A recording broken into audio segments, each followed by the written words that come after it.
Hey everyone, Salty Stark here. And this video we're gonna be going over like how you can squeak out more stats. I think people, in all honesty, have this delusion that you should just pick your highest level units as high as you can take them, XP wise and stuff. And me personally, I don't feel like that's correct. Like as you can see, I'm ranked second free to play. Promotion score's not bad and stuff like that. But end of the day is, the higher level you can farm, the more XP you're getting per hour and stuff like that. Which early game, like we currently are, is kind of more important. If we look at other people, this person's been wailing, obviously, but that's perfectly fine. You can see how they have a level 60 Sabrina and a 5 star or 5 stars on it, like, which is fine. We're starting to get to that point. Like even me, other than my Celia, I'm starting to have everything at level 50 and level 55. But for most people, like let's take down here at 6'3".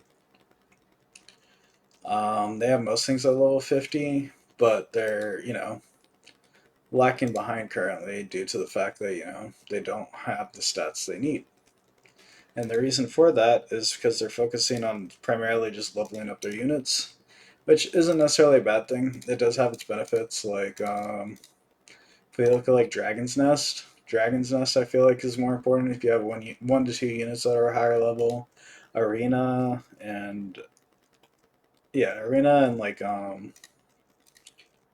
Coliseum are important with units that have higher levels. In all honesty, this one I could change around a little bit to function better, but in general, like it doesn't matter if you have one unit that takes out majority of the units, like how Sabrina will here. If you have her like Awaken 3, she will take out majority of the units almost immediately, and it's just how the game works. But as far as like early game and stuff like that, and being able to push early to do better, I think level distribution is really important. And the reason for that is books. Like if we click on book, actually here we'll look at books this way, so you guys can actually see like a good quantitative fact. Like this is all the stuff I get from books right now, and books don't go away. So like it's very important to just level things up. In all honesty, if you're early game, my first recommendation when it comes to books is you get like 30 plus hourglasses. As you can see, I'm down to 9 right now. All I did first thing to get crystals and to get this extra, all these extra stats is I would awaken things to 50 and then just immediately drop them back down to level 1. Like, obviously, I don't have a lot of these units at level 50 currently, but we have the book level for level 50, which, as you can see, like, the Sabrina's level 43, but I did get to level 50, and that's 15% attack. Like, which means that, we got 3, 6, 9, 12, 15, 500 crystals per each, right?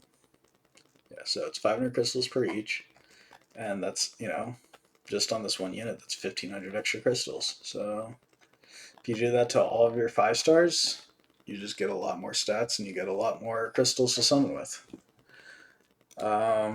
And then once you start getting things to like level 40, 45, I recommend starting to get things or start leveling up your other units to 30 because of the same thing. You're going to get, it's one of those things where you're going to get a small, or you're going to get a buff obviously from like leveling things on the specific unit, but you're going to get a bigger buff if you just level everything to, or slow level everything to like level 10, level 20, level 30, and you're going to unlock more units that you actually need, You're not going to be worrying about like how to build your Lapis because you're going to have like, Keaton, Deshang, Delfoy, like the things that aren't easy to get. Because if you look at this, there are definitely units that are easier to get than other units. Like,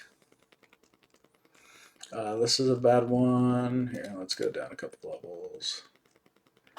I guess on the normal summons, it actually is the same, but I don't know. For some reason, it feels like it's harder to get the more high value units, in all honesty. Like,